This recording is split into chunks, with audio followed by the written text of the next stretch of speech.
McDonald's in Vietnam is better than the McDonald's in America. But if they picked up on I was American, like, they would give me just the worst bullshit fries and, like, jam my cup full of ice. Like, That's actually it. Anyway, keep going. Hello, everyone. Welcome. David, your host here for Leverage Asia. Hello, folks. Welcome to Leverage Asia. Welcome to Leverage Asia, everybody. How many more unicorns can Southeast Asia sustain? Should more people be open to this kind of thing and leverage Asia in that kind of way? Or is this not meant for everybody? Ladies and gentlemen, I'd like you to meet Ryan Galloway. Ryan, would you like to just take a minute or two just to introduce yourself? So I'm Ryan Galloway. Right now I'm the country director for Funding Societies Vietnam. Funding Societies is the region's largest digital lender. We only lend to SMEs, so we've dispersed about $5 billion since 2015, about $1 billion of which came in the last year. That's a lot. We operate started off in Singapore, Malaysia, and Indonesia. Then Thailand came, and then Vietnam was last. Tell us a little bit about your story. How did you happen at this job? This is a prestigious job. In my career, a lot of what I've been doing has been raising money for companies inside of Vietnam. Basically, it's been two different things. They're both kind of sales-related functions. One's been enterprise sales, the other has been raising money. And it's kind of the same thing, right? Because one, you're selling a product, second, you're selling ownership. Funding Societies was looking to raise debt from developmental financial institutions like IFC. Their investment banker that had done their ESOP, his name was Chris Tron, he knew that they were looking to raise debt, and he introduced me. And I ended up working for that company, actually, as an advisor, until we got them their first term sheet. And then after that, then they started paying a little bit of an advisor fee. And then after that, the opportunity to be able to take over the Vietnam operations came up, and I jumped in. So let's eat. Yeah. I'm hungry. It's lunchtime here. You want a Chicago deep dish, okay? You know how hard it is to find Chicago deep dish pizza in Saigon, Vietnam? Well, I found it because of him, though. It's like, he introduced me to this restaurant. It's called Capone. But, I mean, just to ask you a little more then, you've lived in Asia for how long? This year, like in total, or just in Vietnam? In total. 17 years. 17 years. 15 of it here in Vietnam. 15 here in Vietnam and 2 in Japan. Japan. Wow. Anything surprising that you can share with us about all that? By the way, please, munch slowly and answer slowly. Anything surprising? I think the thing that impressed me the most about living in Japan was probably just the scale and organization of it, which actually, in the long run, that's one of the reasons why I ended up kind of shying away from it, because it's a lot. That level of efficiency and everyone kind of being that plugged in all the time, it ended up kind of starting to be able to grind at me at the end. Or I think one of the reasons why I like Saigon is that, like, there's a little grit to it, right? Like, not everything has to be perfect here. Things are progressing. But the energy level, I think, is the thing which stands out to me about Vietnam. And my last fintech, I had the opportunity to be able to set up the subs in Thailand, in Cambodia, Laos, Indo, Philippines. And to me, that's the reason why, and I say this, I know we're in Vietnam, and I'm not trying to blow smoke up on anyone's ass, but this is the place to be. And the reason why I think the place to be is that, to me, when I came here the first time, it felt like growing up in the U.S. in the 80s and 90s, where, like, back then, the kind of the big fright to the Western world wasn't China, it was Japan. And, like, there were I remember these commercials in Walmart, like, buy American, and all this stuff. But we put kind of the xenophobic, like, type stuff aside, and we come back to what it was good growing up in the U.S. back then, because, like, families were close, and everyone was working really hard. Like, I grew up with basically a single mother who was working anywhere between like 60 to 75 hours a week, and she was doing that because she wanted me and my brother and sisters to have a good life, right?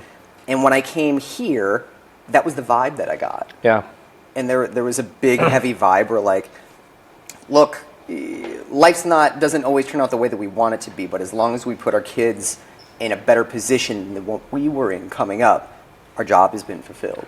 You're right. I mean, that's definitely, that family vibe is very evident in Saigon. I even noticed it. You know what? While you were talking, I finished both of my pizza. The crust is amazing.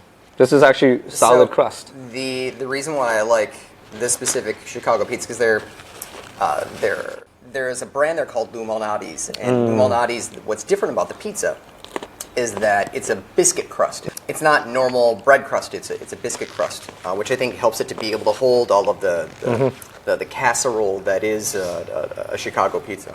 One of the more surprising things about Saigon, so I can give you a chance to munch, I think for me was the surprising number of global and international restaurants that does it as well as them or better. I think that's actually, I don't know about your experience in Korea, but at least for me in Japan, I actually think that the Western restaurants in Vietnam are better, or at least in Saigon are better. Than the ones in Japan. And the ones in Tokyo, for sure. Aside from Western food here, which I do find much of, not just Western, good Chinese food, good Japanese, Korean food, Thai food. What's your favorite local food and why then? Local food. Bún đào mắm thơm. Okay, say that again. Bún đào mắm thơm. Yes, it's a noodle. Yep. Bún đào. Yep. Mắm thơm. Mắm thơm. That's the purple shrimp paste sauce. Oh. The one that stinks. Okay, so it's bún with that? Bún đào, yeah. What's dao? So bún is noodle, dao is the tofu. Then mắm tôm is the shrimp paste. Shrimp paste. They'll serve it with like jakum, which is kind of ground up meat. They can also serve it with normally sliced pork or sliced, like the pork slices that's got the fat rings in it. Okay. But it's very good. Okay, ladies and gentlemen, let's try bún đào mắm tôm next time you're here. What's a cultural habit that you've noticed in Asia that you wish were more common and prevalent in the US? Let me share a funny one first. So when I first came to Vietnam, I had to drive around in taxis a lot. At the same time, I was taking Vietnamese language lessons, so it was about 2 hours every day, Monday through Friday, every single day. And the way that I started to build up comprehension was I would ask questions of taxi drivers. And every day I would try to get one question further. About the first month I was here, it's very common in Vietnam for people to ask you if you're married. And like in the US, it's a bit sketchy. Like, you're an American, are you married? Yeah, it's like, are you hitting on me? Yeah, exactly. That's the reaction exactly. I have. I asked my teacher, because it was really weird, because I noticed it wasn't just one taxi driver, it was like every single taxi driver. And I was like, ôi, tại sao là người Thai sẽ có nhiều PD? And so I was like, why are there lots of gay taxi drivers? And she's like, what? She dropped me to me. She's like, what are you talking about? She's like, they always ask me if I'm married, and they're like, no, Ryan, that's not what's going on here. Under like Vietnamese culture, like they want to know if you're married because it's one of the ways they check if you're happy. Like, they'll say like, have you eaten like Ăn Cơm Chua? And then when they start to get into a couple more questions, like it'll be like, are you married? And that's one thing that. It's just one of those funny things that when you acclimate to a new culture anywhere, they're kind of one of the things you pick up. But yeah, for about a month when I first came here, I thought that a lot of taxi drivers were gay. Not that there's anything wrong with that. I thought it was very weird that there was a high concentration of gay taxi drivers. Okay, then before we get into the meaty, juicy part about leveraging Asia and business in Asia, a few more personal questions. Are you married? Yes. Okay, I'm not hitting on you right now, okay? Just to be clear. So for those of us in the audience who are, let's say, 18 or 19 or 20 years old, and they listen to this, they're thinking, wow, you have an amazing job.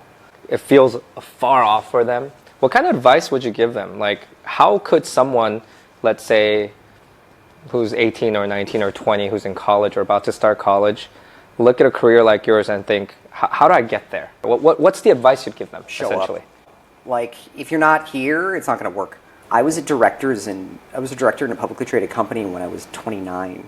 Wow, that's young. Yeah, like yeah. Right? Yeah. And you get that experience here. You're not going to get that in the U.S. And it's the reason why I like Vietnam specifically is that not xenophobic, don't really care that much about age either. Yeah. Very pragmatic. Like, if you're smart and we think we can make money with you, like, you're welcome. Yeah. And please come.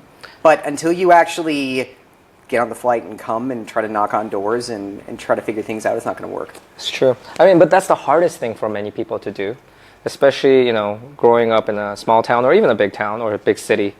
It's hard to get away from your home country. This is personal expectation management, and it's going to be as scary and tough as you make it to be in your mind. Okay. That's a good and point. If you instead of seeing things as scary and different, you just try to see the experience and the fun things, and don't be afraid of looking stupid or saying stupid things or making mistakes. And if you can laugh at yourself when those things happen, like, you're gonna be okay. Would the advice stay the same for, let's say, someone in mid-career? Yep. Same. Still got to get here. Still have to come here. What about someone who's, they're like in their 40s, 50s, they're at the last leg? One of the best positions I think you can possibly get, as long as they're open to learning, to relearn on how to be able to manage, I think it's quite okay. It's quite okay to come. Because if you think about it, one of the things that when you think about, we talk about business, we talk about being able to hire. Smart, really plugged in, hardworking, younger generations, really, really good experienced business people, very sharp, very tough at the top end. In the middle, we've got a dearth. Yeah. And I think a lot of what happened was you had the parents got successful, their kids went abroad, and not all of them want to come back, right? That's true. They come from a life over there. That's true. And that's where, like, if you take a look, even like the banking sector in Vietnam, if you take a look at kind of mid-level to senior mid managers and even top managers, a lot of people from India. Yeah. A lot of people from India, a lot of people from Eastern Europe. This is true. And no, these are good observations you're making. The title of the show is Leverage Asia, right? Can we kind of zoom out into the macro, right? Okay. In the macro environment, what does that mean to you, Leverage Asia? I think, for me, it's been kind of both the jump-off point in the entire place that's fostered my entire career, right? I don't think that I would have gotten to where I'm at today. I wouldn't be here. Like, I probably would be stuck in a job, doing a 9-to-5 kind of, or working as a corporate lawyer someplace. And not to say that there's anything wrong with that, but I think that that's, if I would have gotten to where I'm at right now, kind of 42 years old, looking back, and if that was my life, I feel like I would have missed out on a lot of experiences. A lot of funny stuff, a lot of sad stuff, a lot of weird stuff. That, like, it just would have been kind of a very buttoned-down corporate life. And when I came here, I was just kind of blasted into this fifth dimension of different type of experience that people, I went from being kind of a snotty, stuck-up kid to being the snotty, stuck-up kid that people looked up to and said, no, we expect you to get this done because you should do this, right? You're a foreigner. I'm glad you kept it a snotty stuck. I was going to be like, you're still snotty and stuck up, not a lot has changed except for that I'm not a kid anymore. Okay, before I ask you this question, did you know that there are 5 communist countries in the world remaining? What are those 5? Pop quiz. Russia, Cuba, Vietnam. We counting North Korea too? Yeah, North Korea counts. Then I'm missing one. I feel it's got to be LATAM. It's Laos. Laos? Huh? Yeah, okay. Laos is so Russia wasn't in there for some reason. It was something else. But anyways, China and Vietnam's in there. Between those two countries, it's very common for us Americans to think same. Vietnam, China, same country. Communists, the same. Not the same, right? I mean, I'm sure there's some influence, but it's not the same. What do the Vietnamese think about China? I think it's a very complicated relationship, right? Because there's, at one part, historically, you've got like 700 years of war, kind of back and forth, like fighting one another. And at the same time, it's the number one trading partner, right? That there's a lot of import and a lot of export.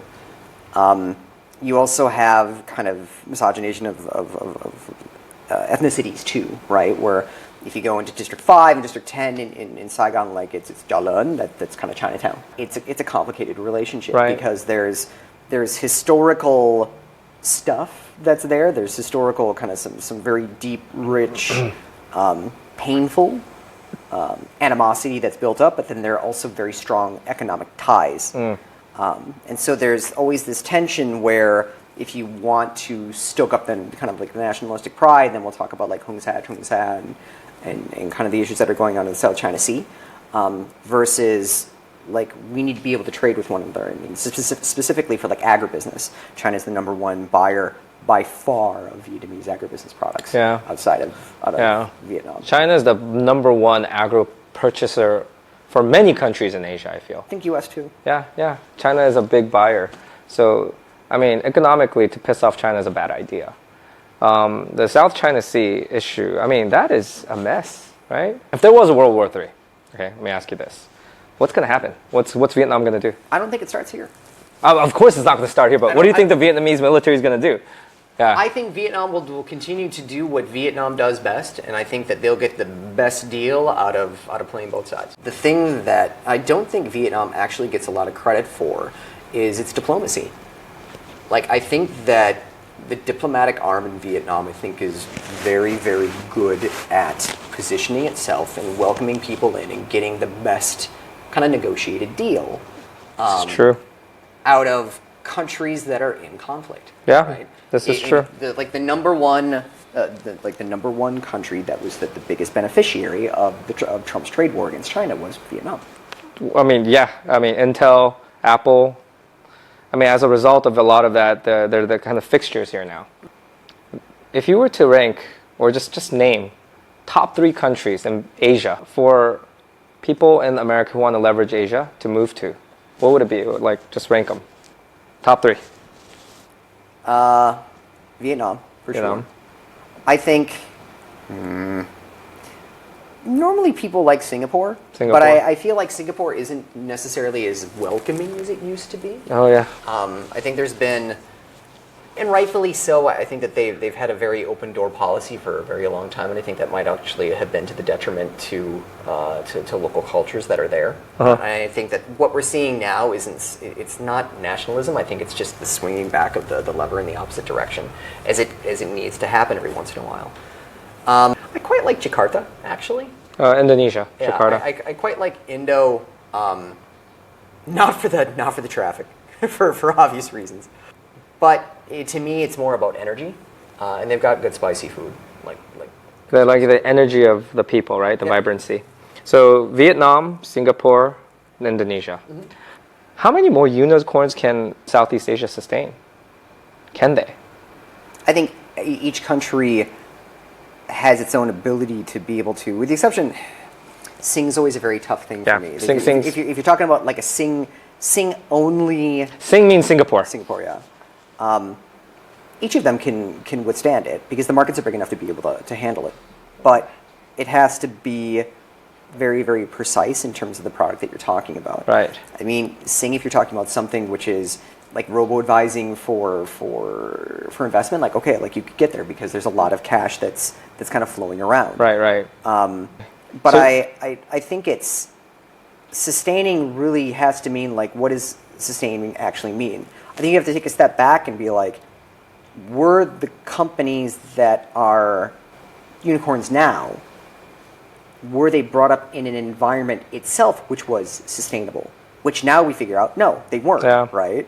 Where you mean you can't lend at 0% interest rates forever? Like, so does that mean that I'm taking a piss out on Gojek Grab or C? No, and I think even lumping those 3 together probably not fair. By the way, C, Gojek Grab, these are all unicorns. Yep. Out in Southeast Asia. Okay, continue, please. I just wanted to clarify what these are. My point on this is that where I see probably the most hope for that, and this comes back to, again, because I'm Vietnam's cheerleader, right?